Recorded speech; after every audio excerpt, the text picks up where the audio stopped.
Nous venons devant toi ce soir demander ta grâce. Que ta grâce soit manifeste dans nos vies. Que ta grâce soit manifeste ce soir, afin que nous puissions vivre tes bontés, afin que nous puissions t'écouter, toi seul, notre Dieu. Au nom de Jésus, nous avons ainsi prié. Parle-nous, Seigneur. Utilise-moi, Jésus-Christ. Utilise l'interprète et dispose les cœurs de l'assemblée afin que nous soyons construits par toi. Au nom de Jésus, nous avons ainsi prié. Amen. Tobeteli sous maboko, peto zubisika kofanda. Alléluia. Amen. Alléluia. Amen. Je suis dans la joie de me tenir debout devant vous. Je dis merci à l'apôtre Christophe de nous avoir accordé l'opportunité de parler à l'Assemblée ce soir. Un grand merci aussi au pasteur Trésor pour cette opportunité. Nous allons sans plus tarder ouvrir nos Bibles. Nous allons lire le livre de Jean, chapitre 14. Du verset 11 à 14.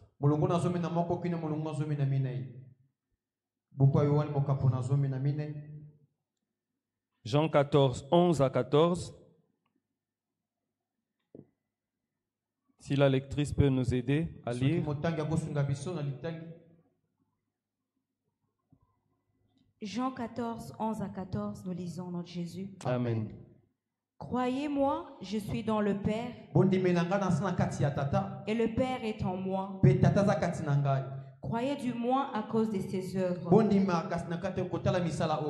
En vérité, je vous le dis, celui qui croit en moi fera aussi les œuvres que je fais, et il en fera de plus grandes, parce que je m'en vais au Père, et tout ce que vous demanderez en mon nom, je le ferai, afin que le Père soit glorifié dans le Fils.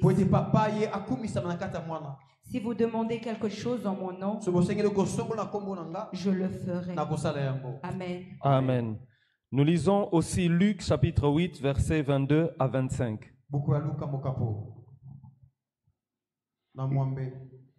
Luc 8, 22 à 25. Un jour, Jésus monta dans une barque avec ses disciples. Il leur dit, passons de l'autre côté du lac. Et ils partirent. Pendant qu'ils naviguaient, Jésus s'endormit. Un tourbillon fondit sur le lac. La barque se remplissait d'eau. Et ils étaient en péril. Ils s'approchèrent et le réveillèrent en disant, Maître, Maître, nous périssons. S'étant réveillé, il menaça le vent et le flot qui s'apaisèrent et le calme revint. Puis il leur dit, où est votre foi? Saisis de frayeur et d'étonnement, ils se dirent les uns aux autres, quel est donc celui-ci qui commande même au vent et à l'eau, et à qui ils obéissent? Amen. Amen. Acclamons pour la parole de Dieu. Acclamons pour la parole de Dieu. La parole de Dieu est la vie. Aujourd'hui, nous allons parler de 4 règles pour surmonter la tempête. 4 règles pour surmonter la tempête. Dans ce passage de Luc 8, 22 à 24, jusqu'à 25, pardon, la Bible nous dit que Jésus a pris ses disciples et ils voulaient traverser de l'autre côté du lac. Et quand ils sont montés dans la barque, ils ont commencé à traverser. Ici au verset 23, la Bible dit que Jésus, lui, s'était endormi parce que certainement il était fatigué du travail qu'il a eu à faire. Et il s'est endormi. Alors il y a eu un tourbillon qui s'est abattu sur eux. Un tourbillon qui s'est abattu sur eux. Il est tombé sur eux au point que la barque commençait à se remplir d'eau. Et la Bible dit clairement qu'ils étaient en péril. Alléluia. Amen. La Bible dit clairement qu'ils étaient en péril. Ici, nous parlons de la tempête. Et dans la vie de chaque enfant de Dieu, il arrivera un moment où la tempête va s'abattre sur la vie de l'enfant de Dieu. Et la tempête dont nous parlons ici, c'est toute situation qui dépasse ton entendement. Et ce sont des choses qui viennent brusquement et ça se fait en dépit de ta volonté. Ce sont des choses qui sont fortes et qui viennent avec une violence. Alléluia. Amen. Alléluia. Amen. L'anxiété, ça peut être une tempête. Mawa et makasi. Ça peut être une tempête. La souffrance, ça peut être une tempête qui s'abat. La maladie, ça peut être une tempête. Les difficultés financières, ça peut être une tempête. Des fois même, la mort d'un être cher, ça peut être une tempête qui s'abat sur ta vie. Alléluia. Amen. En fait, ce sont des situations qui viennent de manière ozaki kozelela yangote. Une situation qui vient de manière abrupte et ça tombe sur toi. Mais quand ça tombe violemment dans la vie des hommes. Alléluia. Amen. Alléluia. Amen. Mais ce soir, nous allons voir 4 manières, 4 règles pour surmonter la tempête. La première chose à savoir, c'est que dans la vie d'un enfant de Dieu, il y a des types de tempêtes qui viennent dans sa vie. Et nous allons parler de 3 types de tempêtes qui viennent dans la vie des enfants de Dieu. La première tempête, elle vient dans le but de former l'enfant de Dieu à devenir plus endurant. Je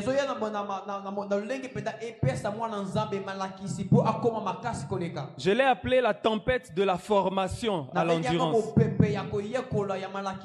Lorsque nous lisons le livre de Jacques au chapitre 1, Jacques ouvre sa lettre ou son enseignement en disant qu'il faudrait regarder comme des sujets de joie les épreuves que nous traversons. Jacques dit que vous serez exposés aux épreuves.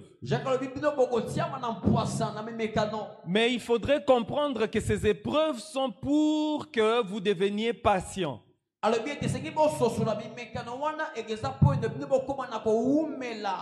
Parce que lorsque nous n'allons pas faillir dans ces épreuves, nous allons recevoir une couronne. Alléluia. Amen. La première tempête, comme on l'a appelée, la tempête de la formation, lorsqu'elle vient, nous devons résister. C'est un temps où on ne doit pas céder. Nous devons supporter. Alléluia. Amen. Alléluia. Amen. Notre Dieu, c'est un Dieu qui aime nous former. Et dans la formation, il réserve pour tous ceux qui vont arriver à la fin de leur formation un trophée, une couronne.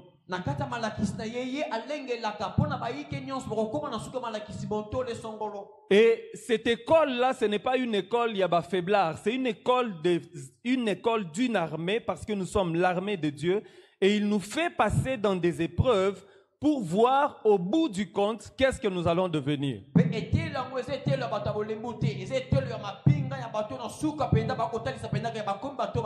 Alléluia. Amen. Alléluia. Amen. Alléluia. Amen. La deuxième tempête, ou la deuxième forme de tempête, c'est la tempête de la formation à la persévérance. Elle ressemble légèrement à la première, mais la différence ici, c'est que Dieu nous apprend non plus à persévérer, à résister, pardon,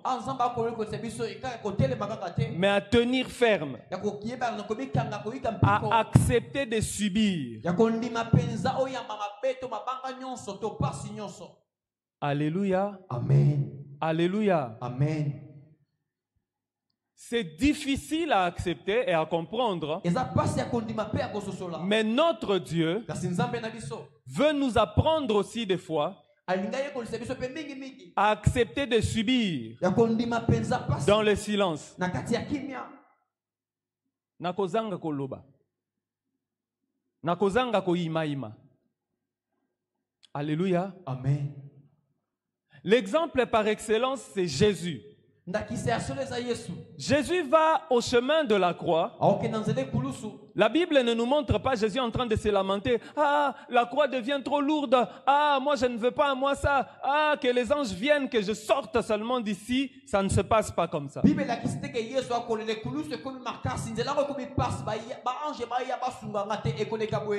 Nous savons que Jésus est le maître de temps et le maître du temps. Alléluia. Amen. C'est qu'il pouvait raccourcir le temps. Au temps où on est en train de les chicoter, raccourcir le temps pour OK, on passe à autre chose. Non, non, esengélité, à kokaki.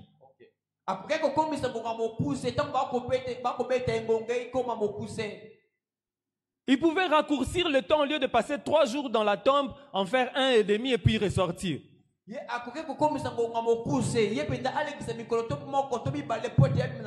Mais il ne l'a pas fait. Pourquoi? Parce qu'il savait que c'est une épreuve. Et derrière cette épreuve, il a reçu le nom qui est au-dessus de tout le nom. Alléluia. Amen. À combien plus forte raison, nous qui avons décidé de suivre Jésus. Et ces types d'épreuves, elles viennent pour que nous puissions persévérer. Pour nous apprendre à tenir ferme. Pour nous apprendre à tolérer. Et aussi pour nous apprendre à subir. Alléluia. Amen. Parce qu'on ne peut pas dire que tu es fort quand tu exerces seulement ta force. Non, non. Ça, c'est une forme de force, on appelle ça la puissance. Mais on peut aussi mesurer ta force en regardant combien tu peux accepter de subir. Alléluia. Amen.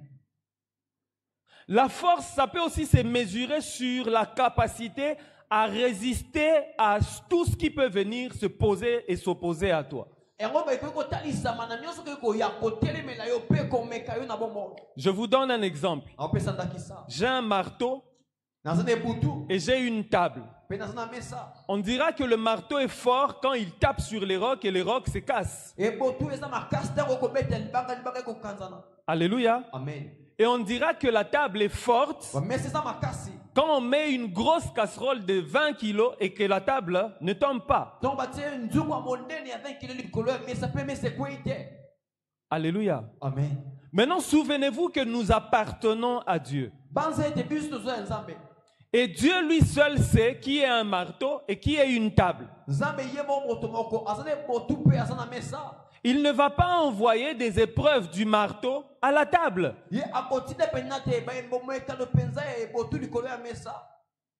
Je reviens sur l'exemple de l'Église. Nous sommes une armée de l'Éternel. Dieu ne va pas donner les épreuves ou la tempête des Marines, les gens qui doivent aller sous l'eau, aux paracommandos qui doivent être dans les airs.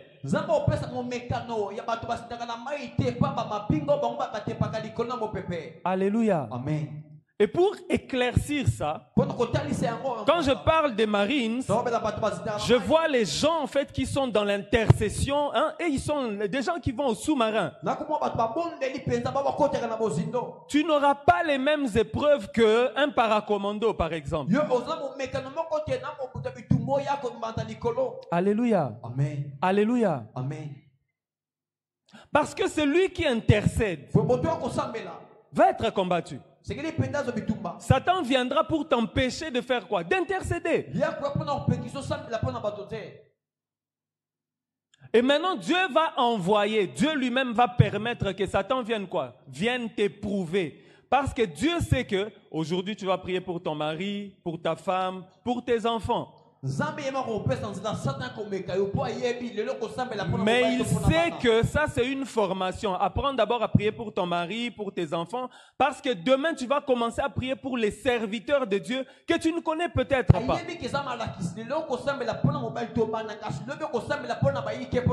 Maintenant, imaginez-vous que vous n'arrivez pas à prier pour votre mari qui a un langage difficile. Vous n'arrivez pas à prier pour votre femme qui a des incapacités. Vous n'arrivez pas à prier pour vos enfants qui ne sont que têtus, seulement têtus. Maintenant, comment est-ce que tu vas intercéder pour des serviteurs de Dieu qui sont tentés avec la magie? Donc, on va proposer une magie. Il faut intercéder qu'il y ait une magie. Alléluia. Amen. Alléluia. Amen. Dis à ton voisin, Jacques nous dit ceci, résistez au diable. Dis-lui encore, Jacques nous dit ceci, soumettez-vous à Dieu et résistez au diable. Ici, quand je parle de la tempête de la persévérance, c'est que nous devons comprendre qu'il y a des situations difficiles qui vont venir. Ou il y a des situations difficiles qui sont déjà venues dans votre vie. Mais apprenez à supporter. Parce que Dieu sait ce qui vient devant vous. Aussitôt que tu auras déjà su, en public. Bon, ce que bato bazotonga ngawana, ba omemanga wa piepa, est-ce que écoute simbinga et simbinga te? Et la même chose maintenant dans le domaine de l'esprit. Alléluia. Amen. Alléluia. Amen. Dis encore à ton voisin, yikampi kona kondima. Ekoleka. Lorsque nous avons lu le chapitre 8 de Luc, la Bible dit que Jésus monta dans une barque avec ses disciples, non pas pour aller pique-niquer au-dessus de l'eau.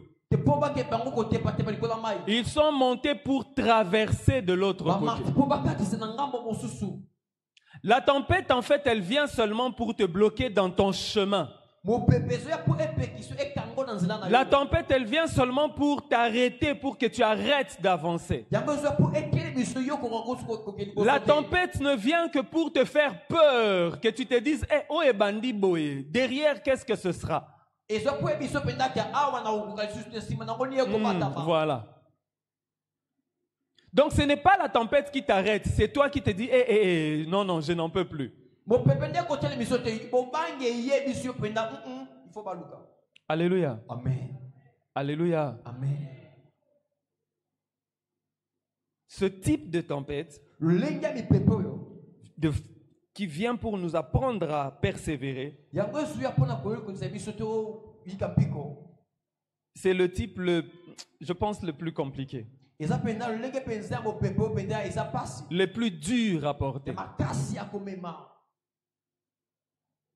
Imaginez-vous que vous êtes à la recherche d'un travail. Et oui, Dieu vous fait grâce, vous finissez par trouver un travail. Vous trouvez le travail, à peine vous commencez à travailler. Un frère chrétien fomente quelque chose contre toi pour qu'on te chasse de ce travail.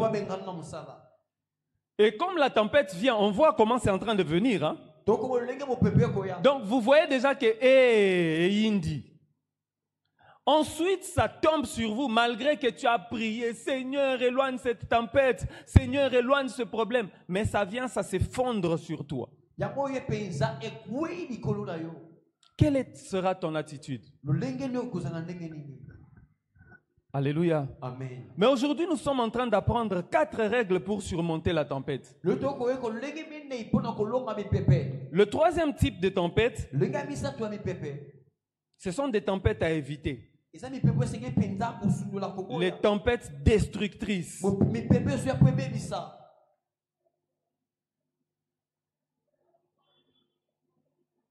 Ces tempêtes viennent parce que Dieu veut exercer son jugement. Lorsque Dieu veut exercer son jugement, Dieu fait descendre son jugement sur la terre. Mais avant de le faire, Dieu prévient à ses serviteurs, les prophètes, pour qu'ils puissent prévenir son peuple. Alléluia. Amen. Alléluia. Amen. Je me souviens, le dimanche passé, nous nous sommes réunis simplement comme de bons enfants de Dieu. On s'est dit, bon, on va demander, parce qu'on languissait, on avait besoin d'une onction nouvelle, que le Saint-Esprit fasse quoi? Descendre. Et nous avons demandé, Saint-Esprit, descends et remplis-nous. Alléluia. Amen. Qui était là le dimanche? Ok. Le Saint-Esprit a fait quoi? Il est descendu. Il nous a remplis. Mais après nous avoir remplis, il a réalisé que il y a une tempête qui vient. Il faut que je fasse quoi? Que je prévienne mon peuple.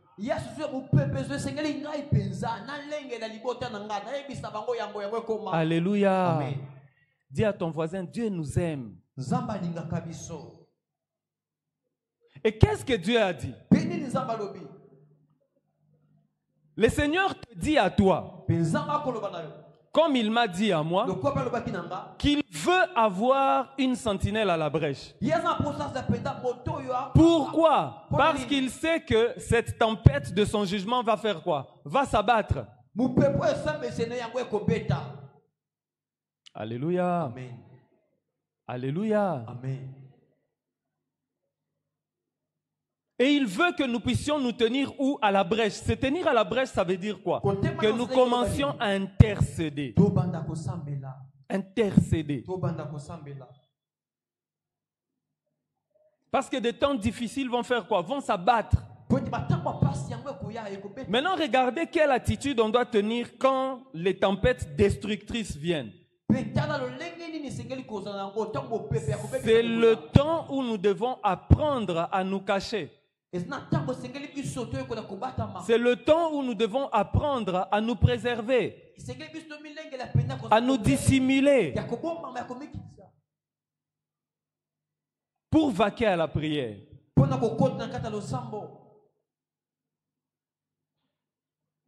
Pourquoi? Parce que le souffle de la tempête est en train de venir. Alléluia. Amen. Alléluia. Amen. Jérémie chapitre 30, verset 23. La Bible dit ceci. Voici la tempête de l'Éternel, la fureur éclate, l'orage se précipite, il fond sur la tête des méchants. La colère ardente de l'Éternel ne se calmera pas jusqu'à ce qu'il ait accompli, exécuter les desseins de son cœur. Ensuite, le prophète dit, vous le comprendrez dans la suite de temps. Dans la suite des temps. Alléluia. Amen.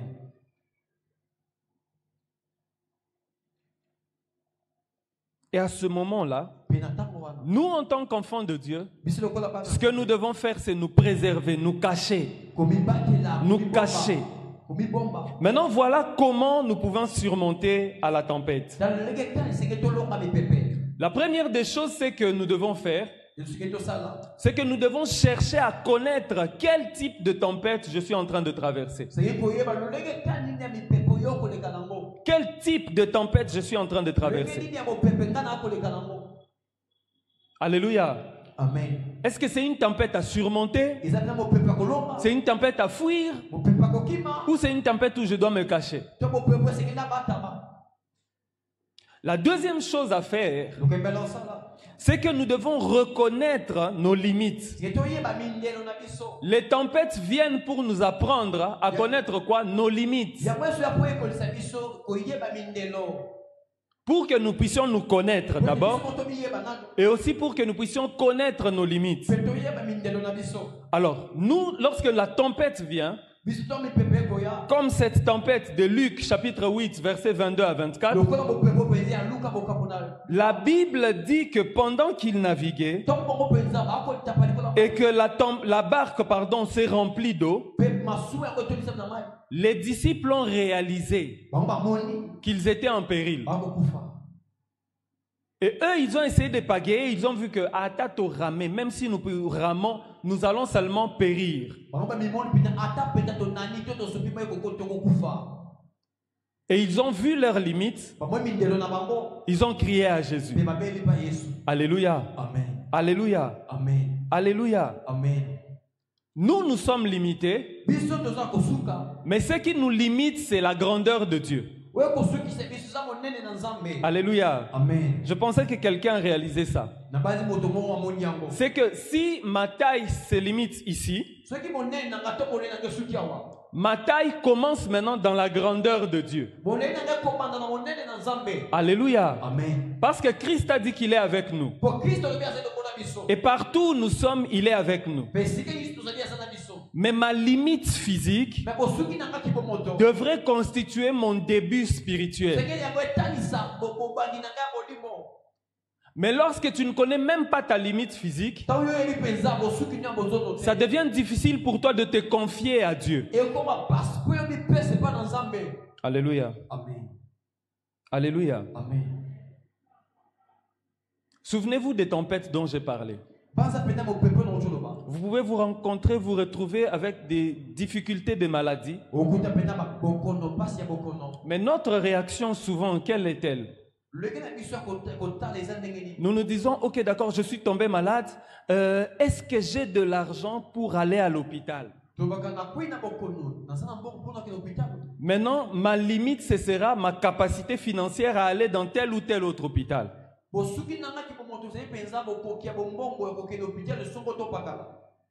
Au lieu de regarder les choses différemment, en se disant, ok, je suis tombé malade, donc mon corps est faible, que Dieu vienne quoi? Me secourir, me guérir. Alléluia. Amen.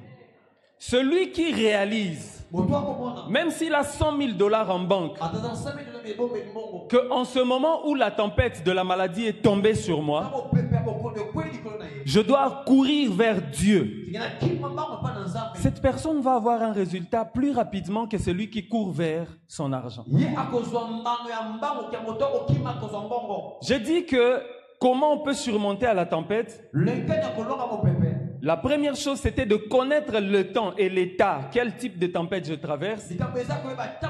Mais la deuxième, c'est de connaître ses limites. Se connaître d'abord soi-même et puis connaître ses limites.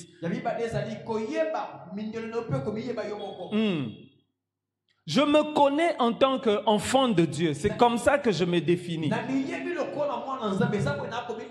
Ça, c'est la première des choses. Et Jésus a dit qu'il sera avec moi tous les jours.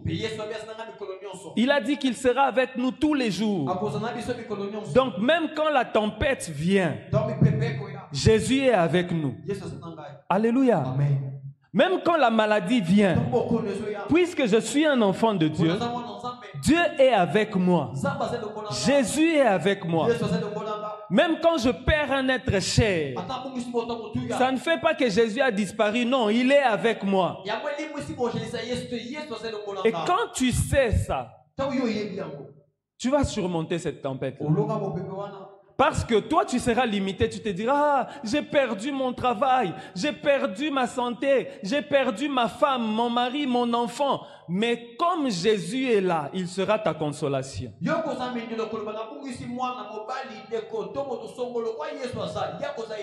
Et étant la consolation, il va te faire réaliser pourquoi tu es passé par cette tempête. Alléluia. Amen. Alléluia. Amen. Lorsqu'il y a eu le feu ici, je pense que j'étais à la maison, on m'appelle urgemment. Mon premier réflexe, c'était, on a interné les gens. Quand j'arrive, je regarde comment les choses se passaient.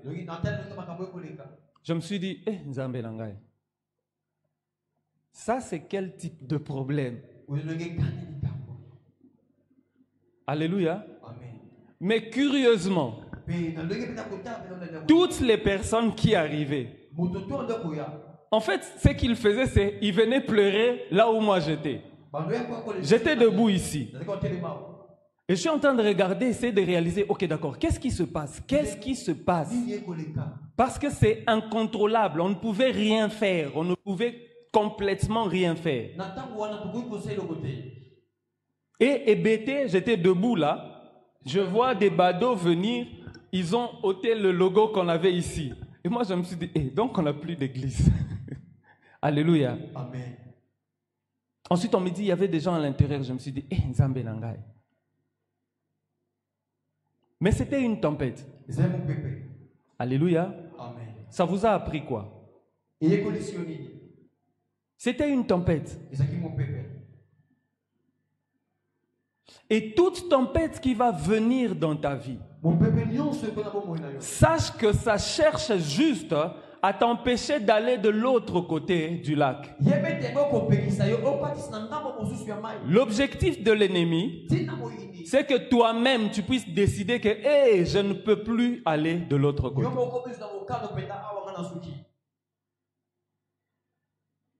Les problèmes qui surviennent dans nos vies, ces problèmes-là viennent pour nous former, comme nous l'avons dit.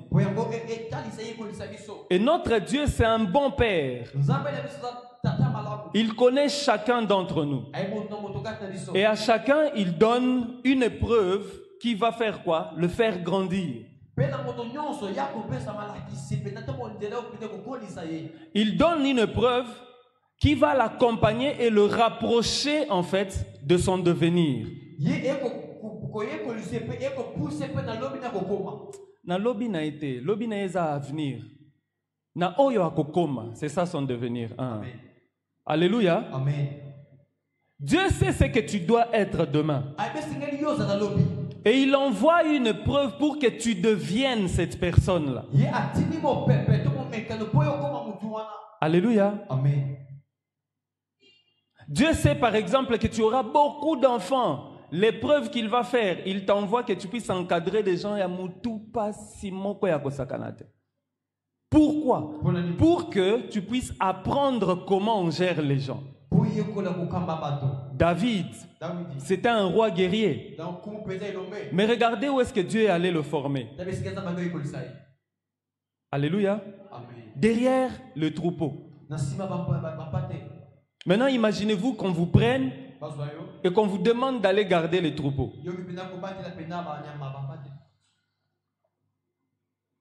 Et imaginez-vous encore que vous avez reçu une prophétie. Vous priez. Et Dieu vient, Dieu te dit, tu seras roi. C'est toi qui seras le roi d'Israël. Ou tel que nous sommes là, nous prions. Et Dieu vient, il nous dit, comme il nous l'a dit d'ailleurs, qu'ici dans cette église, nous aurons des ministres, nous aurons des députés. Ce qui m'écoeure, c'est de voir que les enfants de Dieu se disent, nos problèmes sont finis. Au contraire, on devrait comprendre que nos problèmes font quoi? Commencent. Parce qu'être un ministre, c'est une charge. Ce n'est pas un repos. Alléluia. Amen. Les démons vont d'abord t'attaquer. Les démons là qui corrompent tous les dirigeants vont t'attaquer. Les démons là qui donnent la folie vont t'attaquer. Les démons là qui font perdre le sens vont nous attaquer. Et c'est ça même la tempête. Et à chacun, Dieu donne une preuve qui va l'emmener vers son devenir à lui. À lui-même. Parce que même si vous avez deux enfants qui sont jumeaux, Dieu a une destinée pour chacun particulièrement. Alléluia. Amen. Et les tempêtes qui viendront pour l'enfant A ne seront pas les tempêtes qui viendront pour l'enfant B. Voilà pourquoi il ne faut jamais se comparer aux autres. Voilà pourquoi il ne faut jamais se comparer aux autres. Parce que chaque épreuve a son témoignage. À chacun ses victoires, à chacun son témoignage, à chacun ses épreuves. Alléluia. Amen. Alléluia. Amen. Pardon, nos voisins. Ne te compare plus à moi. Et ne me compare plus à toi. À chacun ses victoires. De même, à chacun ses tempêtes. Alléluia. Amen. Alléluia. Amen. La troisième chose pour surmonter une tempête, c'est se confier à Dieu. Et se confier en lui seul. Ésaïe chapitre 45, au verset 22, la Bible dit ceci. Tournez-vous vers moi et vous serez sauvés.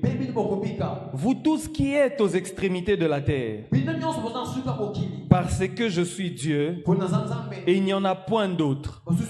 Lorsque la tempête est arrivée, lorsque la tempête s'est abattue sur ses enfants, c'est que le peuple, c'est que les disciples ont fait, c'est se tourner vers Dieu.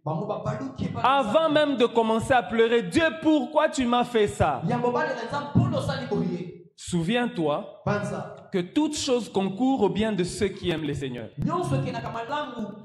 Si nous sommes d'accord avec cette parole, même lorsque je perds la chose qui m'était la plus précieuse, mon réflexe doit être quoi? Dieu sait ce qu'il est en train de faire. Que je fasse quoi? Que je me tourne vers lui. Je suis en péril. Je sens que j'ai fait mes efforts, j'ai ramé, mais la tempête me retient toujours. Ce que je vais faire, c'est quoi? Seigneur, tu es le maître de tout. Si tu as permis que cette tempête vienne, si c'est pour ma mort, que mon âme rentre entre tes mains. Mais si ce n'est pas pour ma mort, Seigneur, sauve-moi. C'est difficile. C'est très difficile. Imaginez-vous, comme j'ai parlé des tempêtes qui peuvent arriver, ce sont des situations qui peuvent arriver dans votre vie. Vous vous retrouvez dans une situation où vous ne savez même pas comment faire pour avoir 1000 francs. Vous avez 4 enfants, 2 à l'université, les 2 autres sont encore à l'école. Mais vous n'arrivez même pas à avoir 1000 francs. Alors que vous aviez un travail. Bon, grave, mais vous pouviez quand même vous en sortir. Et tout d'un coup, la tempête s'abat sur vous. Vous perdez le travail. Et vous passez 6 mois. 9 mois. Ça fait 709 jours dans la classe. À ce moment-là, les questions vont commencer à surgir. Comment est-ce que mes enfants vont vivre? Ici, la Bible nous recommande à tourner vers Dieu nos regards. Vous pouvez faire 10 000 tours écrire 10 000 lettres de demande d'emploi. Mais si Dieu ne vous accorde pas sa faveur, vos lettres vont finir par être vendues avec les arachides dans le dos. Est-ce que vous n'avez jamais acheté les arachides dans un CV où on vous met les beignets, hein? On vous met les beignets dans un CV. Comment c'est? Alléluia. Quelqu'un a écrit son CV, on ne l'a même pas lu. On n'a même pas archivé. Moi, j'ai acheté les bananes avec, les beignets. Pourquoi? Parce que si Dieu, on ne tourne pas les regards vers Dieu, on ne peut pas espérer avoir la faveur de Dieu. Et lorsque la tempête s'abat, quelle que soit la tempête, tournons vers Dieu nos regards. Parce que lui, il sait ce qui est bon pour nous. Alléluia. Alléluia. Amen.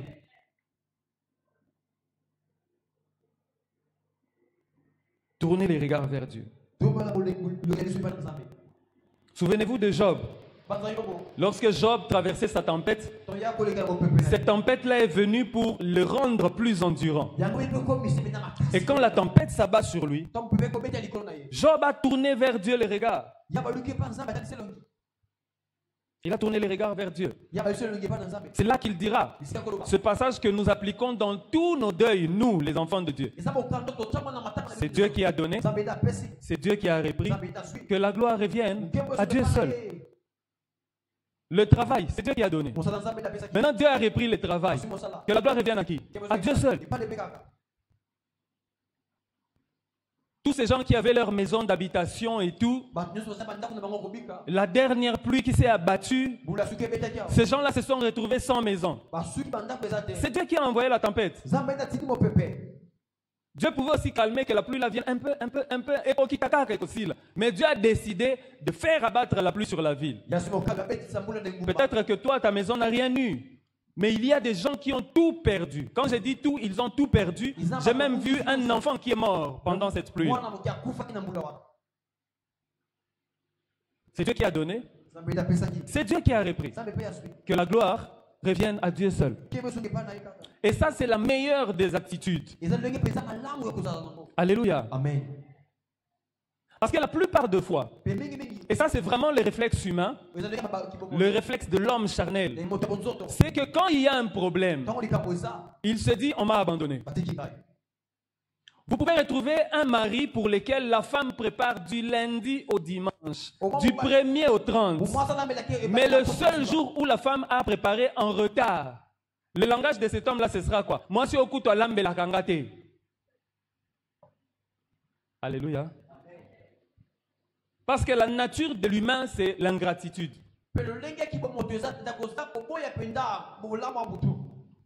L'attitude des femmes qui parlent lingala, généralement, quand elle a un problème avec son mari, c'est Yoku tosale langa nini. Maman, mutobala yo. Alléluia. Pourquoi? Parce que l'attitude de l'humain, c'est d'abord l'ingratitude. Mais lorsque nous sommes venus à Dieu, ce que Dieu veut que nous puissions adopter, c'est une attitude de reconnaissance. Alléluia. Amen. Et c'est là que ça nous conduit à cette quatrième règle pour surmonter la tempête. C'est louer Dieu. Louer Dieu. Louer Dieu. Oui, c'est facile de louer Dieu. Quand il te donne un bel enfant, tu regardes ton enfant, tu te dis, oh, Instagram, Kosambwa, mon Dieu. C'est facile de louer Dieu à ce moment-là. C'est facile de louer Dieu. Quand tu fais un mariage en pompe, tout le monde est là, on regarde, on se dit, quelle femme, quel mari, quel couple. C'est facile de louer Dieu à ce moment-là. Souvenez-vous, j'ai dit que l'humain était naturellement ingrat. C'est facile de louer Dieu quand tu as trouvé un nouveau travail. On te paye 10 fois plus que l'ancien travail. C'est facile. Alléluia. Amen.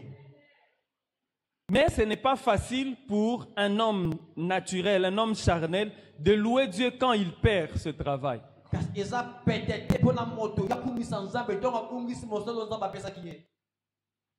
Ou bien, tu as attendu pendant 3 ans de mariage. Ensuite, Dieu te donne un enfant maladif. L'attitude de cette personne-là, ce sera quoi? Ah, Dieu veut me faire souffrir. Alléluia. Pendant que d'autres personnes peuvent se dire,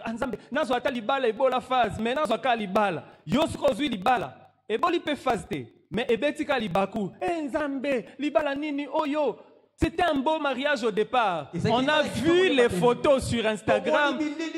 L'homme qui commence à dire que sa femme c'est l'étoile de si c'est quoi là? L'étoile brillante du matin, ce n'est plus Jésus, c'est la femme. Ok. Mais cette étoile brillante là qui préparait chaque jour pour le mari, un seul jour où l'étoile brillante ne prépare pas, l'homme commence à dire que Dieu l'a abandonné. Alléluia. Amen. Alléluia. Amen. Louez Dieu. Louez Dieu quand ça ne va pas. Louons Dieu même quand ça va. Bon, là c'est même normal. Mais louons Dieu quand ça ne va pas.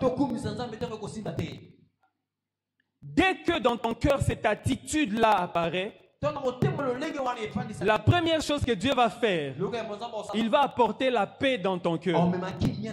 Parce que la tempête, la chose que ça vient enlever, c'est la paix.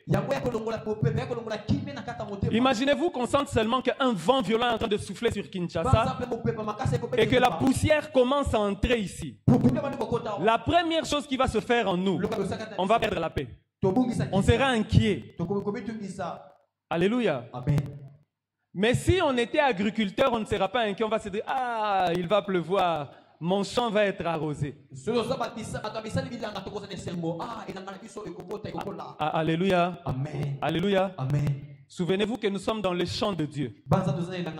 Quand Dieu envoie la tempête, c'est peut-être pour arroser les champs dans lesquels nous sommes.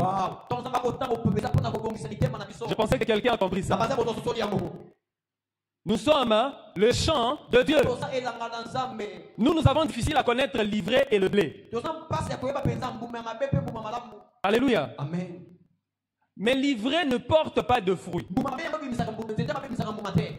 Ce qui fait que quand les fruits commencent à sortir, Dieu peut envoyer une tempête pour tuer l'ivraie et laisser le blé. Voilà pourquoi quand tu vois la maladie vient s'abattre sur ton enfant et que ton enfant veut mourir, dis merci à Dieu. Peut-être que Dieu voulait seulement t'empêcher d'aller manger le poison au travail. Alléluia. Amen. Alléluia. Amen. Tu as l'habitude de bien manger le soir et puis tu dors comme un bois. Peut-être que Dieu voulait que ta femme ne prépare plus pour que tu ne dormes pas, que tu sois un peu en colère, prie, que tu passes la nuit à prier. Quel est cet enfant de Dieu qui va voir les choses sous cet aspect-là? Mais c'est ça que Dieu veut pour toi.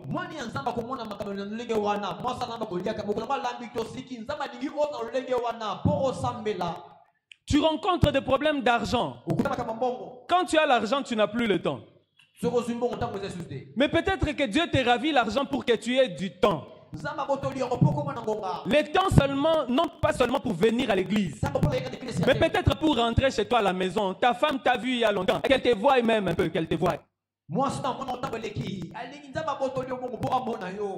Mais la voiture tombe à panne. Ah, les problèmes se multiplient. Bon, tu perds ton travail. Ah, Seigneur, tu m'as abandonné. Dieu n'abandonne pas les siens. Dieu n'abandonne jamais ses enfants. Amen. Alléluia. Amen. Alléluia. Amen. Je voudrais que tu répètes après Mozobe Tatolo. Seigneur. Seigneur. Eh, Bazawapi. Seigneur. Je sais que tu ne m'abandonnes jamais. Je sais que tu ne m'abandonnes jamais. Je sais que tu es toujours avec moi. Je sais que tu es toujours avec moi. Psaume chapitre 107, verset 1. La Bible dit ceci. Louez l'Éternel, car il est bon, car sa miséricorde dure à toujours. 26, la Bible dit, leur âme était éperdue en face du danger. Ils étaient saisis de vertiges. Ils chancelaient comme un homme ivre et toute leur habileté était anéantie. Et toute leur habileté était anéantie. Dans leur détresse, ils crièrent à l'Éternel et l'Éternel les délivra de leurs angoisses. L'Éternel arrêta la tempête, il ramena le calme et les ondes se turent. Ils se réjouirent de ce qu'elles étaient passées et l'Éternel les conduisit au port désiré. Ici, la Bible ouvre ce psaume par une recommandation. Elle dit: louez l'Éternel car il est bon, car sa miséricorde dure à toujours. Même lorsque tu es dans le vertige et que ton âme est perdue dans le danger, c'est ton âme qui est perdue. Mais c'est lui qui est avec toi. Lui n'est pas perdu. Alléluia. Amen. C'est toi qui es limité parce que toi tu es perdu. Mais c'est lui qui marche avec toi. Lui n'est pas perdu. Et quand tu commences à louer Dieu au moment où tu es perdu, c'est manifester en fait ta reconnaissance. Cette attitude de gratitude envers Dieu, c'est ça qui te permet en fait à faire une adoration même quand ça ne va pas. Parce que dire merci quand ça ne va pas, ça c'est une forme profonde d'adoration. Et Dieu se nourrit de ça. Dieu se nourrit de ça. Et quand nous faisons cela, ça fait que Dieu puisse activer ces bonnes choses qu'il a réservées pour nous. Non pas qu'il va faire passer la tempête rapidement, mais il viendra te donner la paix pour traverser cette tempête. Il viendra te donner des astuces pour traverser cette tempête. Alléluia. Amen. Alléluia. Amen. La chose que je veux que nous puissions retenir, c'est que vinanga eza vinangai. Amen. Vinayo eza vinayo. Amen. Mes épreuves sont mes victoires. Et tes épreuves sont tes victoires. Nous allons nous tenir debout et prier. Tenons-nous debout, nous allons prier. Tu vas demander à Dieu la grâce de pouvoir tenir ferme. Élève tes mains dans la prière et commence à parler à Dieu. La Bible dit: celui qui demande recevra. Demande à Dieu de t'accorder la grâce de tenir. Lorsque la tempête survient, que Dieu t'accorde la grâce de rester debout. Éternel Dieu, je viens devant toi. Je prie, Seigneur, que tu puisses m'accorder la faveur de trouver grâce à tes yeux, afin que je puisse rester debout lorsque la tempête s'abat sur ma vie, lorsque la tempête s'abat sur mon mariage, lorsque la tempête s'abat sur mon travail, lorsque la tempête s'abat sur mon ministère. Seigneur, je prie que tu m'accordes la grâce de rester debout en toi, que mon cœur ne soit pas dans l'inquiétude, mais que mon cœur se déverse sur toi. Que